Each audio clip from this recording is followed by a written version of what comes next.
Saya mohon video ini Anda tonton sampai selesai karena ini penting sekali sebagai referensi buat saya dan Anda gitu. Karena saya itu praktek tidak tanggung-tanggung. Saya prakteknya itu langsung yang tersulit gitu.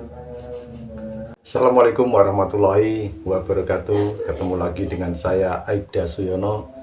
Tentunya masih di channel Suyono Listrik. How are you? Apa kabar Anda semua? Saya doakan semoga Anda selalu sehat, baik jasmani maupun jiwani.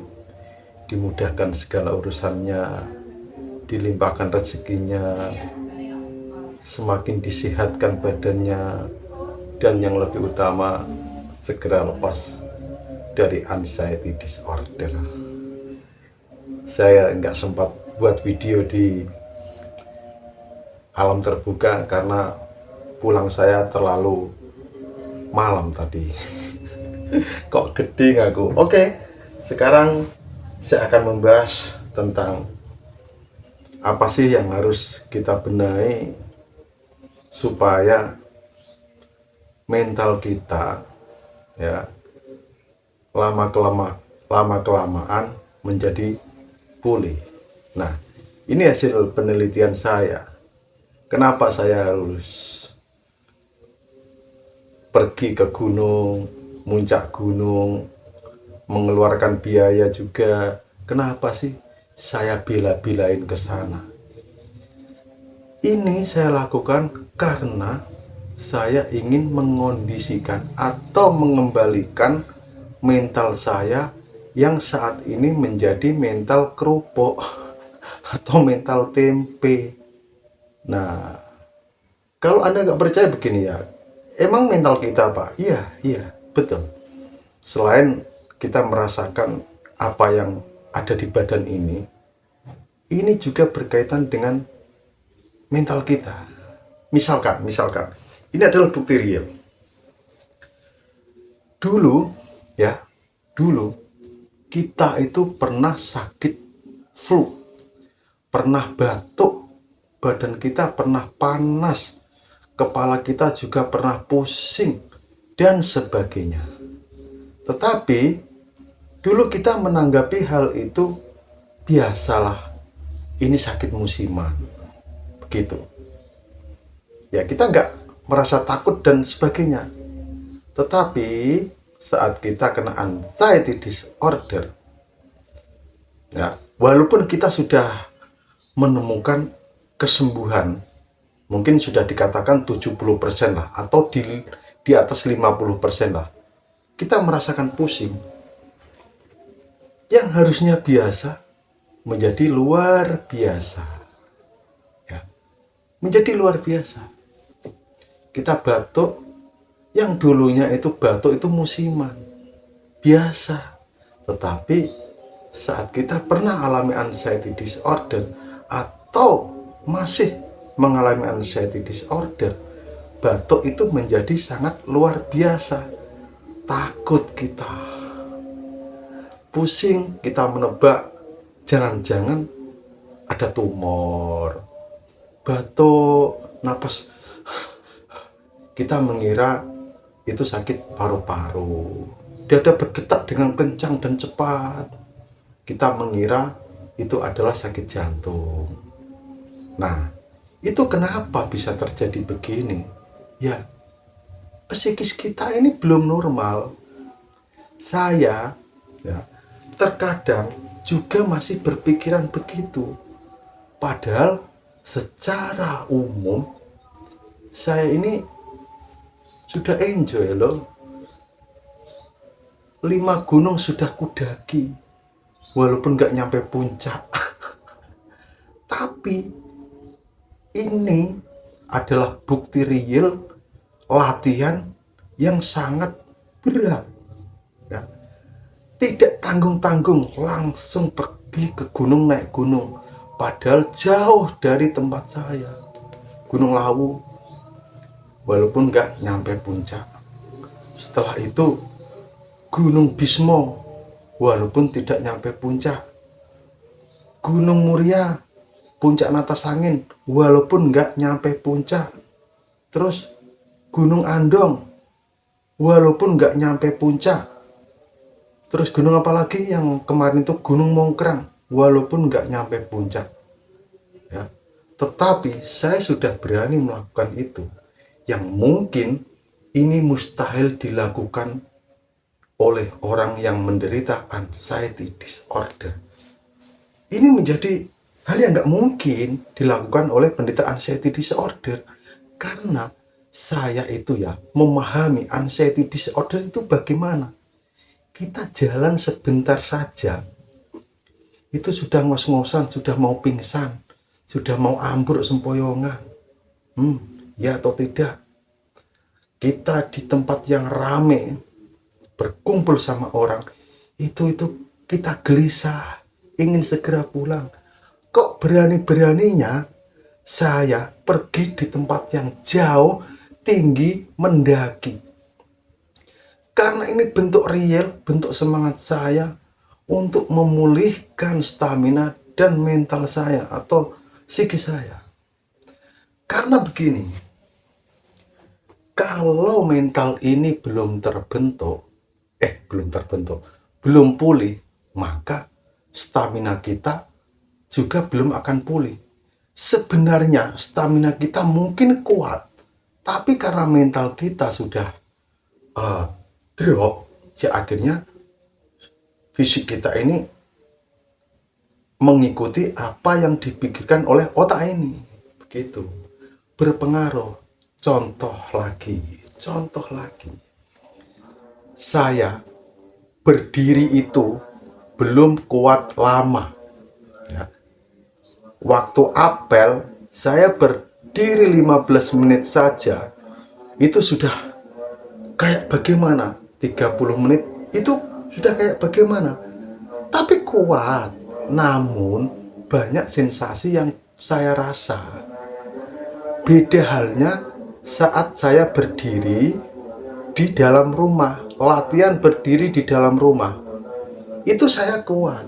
Nah, dari sini saya itu bisa menyimpulkan yang membuat kita tidak kuat itu adalah mental. Nah, saat saya itu berdiri di lapangan apel banyak orang, saya itu malu nanti kalau saya jatuh gimana, nanti kalau saya pingsan gimana, malu. Nah, pikiran sudah bermain, akhirnya jasmani kita atau raga kita itu mengikuti. Itu beda halnya saya kalau berdiri sendiri, udah nggak ada beban mental di situ. Sama halnya saya itu kuat berjalan lama, jauh, tapi kenapa saya nggak kuat berdiri kalau di keramaian? Dulu saya itu ya jalan ya, baru 50 meter itu sudah sempoyongan, sudah mau ambruk. Padahal saya itu jalannya ya jalan biasa. Kenapa begitu? Karena ada sensasi ini, akhirnya pikiran ini juga mempengaruhi. Wah, kamu nanti pingsan loh. Nanti kalau kamu pingsan, gak ada orang lihat bagaimana? Itu. Ini adalah bukti mental kita, termasuk saya, itu yang belum pulih. Ini. Dan ini pun saya yakin orang yang gak pernah mengalami gak akan bisa menyelidiki hal ini. Karena saya berteori juga praktek. Praktek saya nggak nanggung-nanggung jalan dekat rumah, enggak, langsung saya jauh, udah sekalian gitu. Dan secara stamina saya itu kuat, cuma mental saya belum pulih. Contohnya kayak kemarin saya naik Gunung Mongkrang ya, itu saya sebelumnya 1 bulan itu udah latihan latihan itu. Wah, sudah menyatakan stamina saya oke lah kalau mendaki gunung yang ketinggiannya 2000 berapa atau 1000 berapa, kuat lah saya. Apa hasilnya? Saya sudah jalan saya nggak merasakan apa-apa, nggak merasakan sensasi ini sempoyongan, enggak. mau pingsan, enggak, saya enggak merasakan. Cuma pikiran saya ini bermain. Waduh, jauh, masih jauh. Nanti kalau saya ada serangan panik, nanti kalau saya timbul sempoyongan, yang nolong saya siapa? Yang gendong saya turun siapa? Nah, itu pikiran ini sudah bermain. Ya akhirnya badan ini mengikuti, akhirnya menjadi saya lemas. Aduh, udahlah, turun saja, turun. Saya mengira turunnya itu tidak kuat. Apa yang terjadi? Kuat, saya turun itu kuat. Nah, di sini kita semua belajar untuk meningkatkan mental kita, memulihkan mental kita. Susah ya, memang susah, tapi harus dilatih. Mental ini bisa terbentuk, ya, bisa pulih karena kita sering latihan. Akhirnya kan mendapatkan rasa percaya diri. Nah, rasa percaya diri itu adalah modal. Walaupun nanti kadang kita sudah setengah perjalanan ada timbul rasa itu, ya nggak apa-apa. Itu memang sudah bawaan kita saat ini sementara, ya. Tapi sebenarnya bisa dilawan. Tapi melawannya memang perlu waktu, begitu. Saya sendiri untuk melawan yang bergejolak di pikiran ini kadang masih susah, ya, masih susah. Kuat saya, dari Gunung Mungkrang itu secara stamina saya kuat, mental saya, gitu. Nah, dan yang memahami diri Anda itu hanya Anda saja ya. Apa yang ada di badan Anda, yang Anda rasakan, itu Anda yang memahami. Seorang psikiater pun, ya, mohon maaf, saya juga berobat ke psikiater, tapi saya tidak menjelek-jelekan psikiater atau saya, wah gini, enggak. Seorang psikiater pun dia memahami keadaan kita dari segi medis, begitu, bukan dari segi apa yang kita rasakan. Karena apa? Psikiater itu belum pernah merasakan apa yang kita rasakan, kecuali seorang psikiater itu pernah mengalami anxiety disorder. Itu mungkin jos, malah top markoto.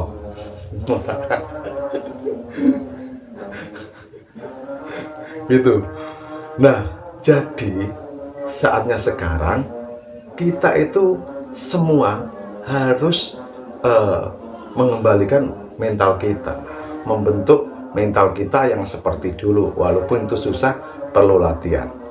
Dan pesan saya ini terutama untuk diri saya ya, untuk diri saya. Saya seorang polisi.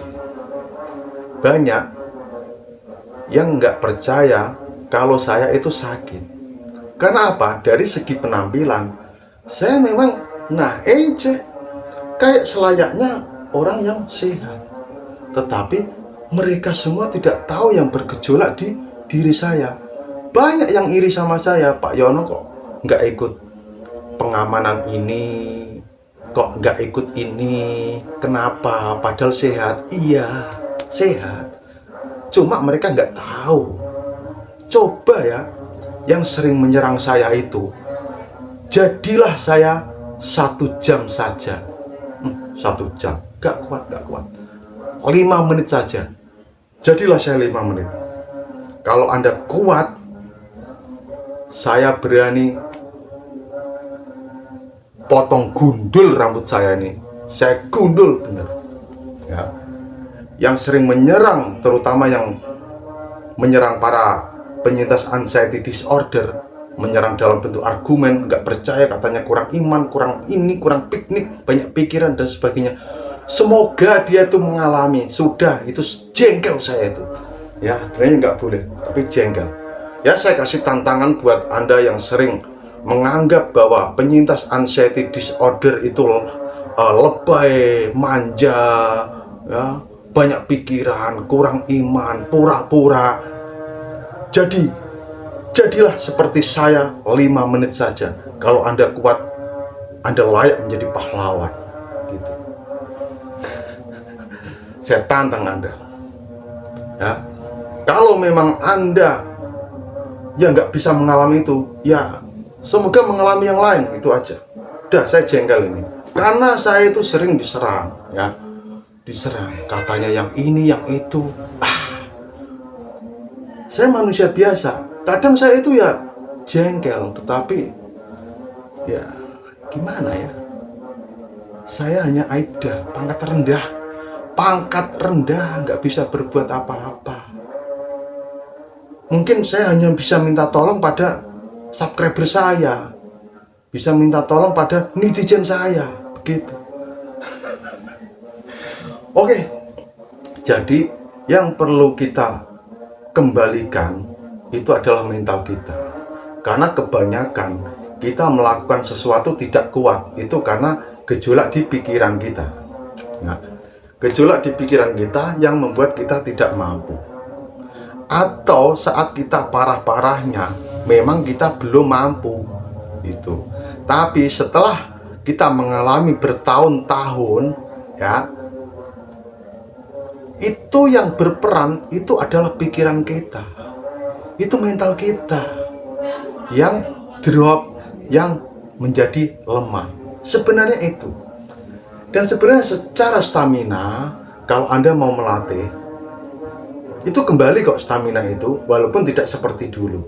Cuma stamina ini udah kembali, kita sudah berani, tetapi kadang pikiran yang negatif itu muncul. Akhirnya badan ini mengikuti apa kata pikiran itu. Paham nggak? Paham nggak? Semoga paham ya. Saya bisa atau berani mengatakan ini. Saya sudah uji coba. Saya langsung praktek. Ya, saya ini tersangka dari anxiety disorder. Setelah itu terdakwa. Habis terdakwa, saya itu terpenjara oleh anxiety disorder. Jadi saya paham, sepaham-pahamnya. Ayo kita kembalikan mental kita, kita pulihkan mental kita, kita sama-sama belajar, ya. Saya tidak menggurui Anda karena saya punya prinsip, kalau pandai jangan menggurui, tajam jangan melukai, dan kalau cepat jangan mendahului. Begitu. Kita saling menghargai statement yang kita keluarkan. Karena beda orang mungkin beda penyembuhannya. Beda orang, beda pengalamannya. Jadi kita saling mensupport, menyemangati. Gitu. Jangan malah mengintimidasi. Saya itu, kalau saya nggak aparatur negara, orang yang bilang gitu sama saya, sudah saya sikat betul. Karena di organisasi saya itu ada aturan-aturan yang mengikat, ya sudah, saya terima saja. Gitu. Kalau saya mungkin nggak aparatur negara, mungkin kerjanya di mana, di tempat sipil, itu sudah, mungkin saya sudah melampiaskan. Tapi kesabaran saya ini memang saat ini diuji, benar-benar diuji. Dan saya mohon doanya pada Anda semua supaya saya tabah menjalani ini, karena tidak hanya sensasi yang saya rasakan di badan, tetapi omongan-omongan orang yang sering menyudutkan saya itu. Pak Yono curhat, iya, saya curhat.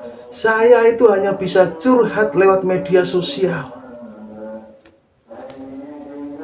Saya mau curhat sama siapa? Psikiater? Sudah. Hah? Ya, saya curhat di media sosial. Saya buat status ini. Biar apa? Biar terlampiaskan saya itu. Nah, berat cobaan. Berat. Memang berat. Tapi cobaan ini tidak harus saya hindari, harus saya hadapi. Begitu. Nah, ayo semangat udah. Buktikan pada mereka semua kita bisa sembuh, ya. Kita bisa sembuh. Saya itu menyesal Kalau waktu itu bisa diputar, saya putar itu waktu. Saya kembalikan di tahun 2010. Saya akan mengelola pikiran saya begini. Itu. Sayangnya waktu nggak bisa diputar lagi, tidak bisa diputar ke belakang, tapi diputar ke depan. Semangat ya, kembalikan, pulihkan mental dulu. Kita sekarang tuh memulihkan mental kita dulu dengan cara-cara yang kita sendiri yang harus bisa memahami. Cara saya mungkin tidak cocok dengan cara Anda karena beda permasalahan kemungkinan, ya, hambatan-hambatannya sudah beda. Maka kita harus bisa mencari apa sih yang kita butuhkan untuk mengembalikan mental ini. Tentunya perlu uji coba, eksperimen, tidak hanya dalam angan-angan saja. Paham ya? Oke, hanya itu saja, kelamaan video ini, paling ya tidak ditonton sampai selesai. Salam sehat dari Bribka lagi. Salam sehat dari Aibda Suyono. Wassalamualaikum warahmatullahi wabarakatuh.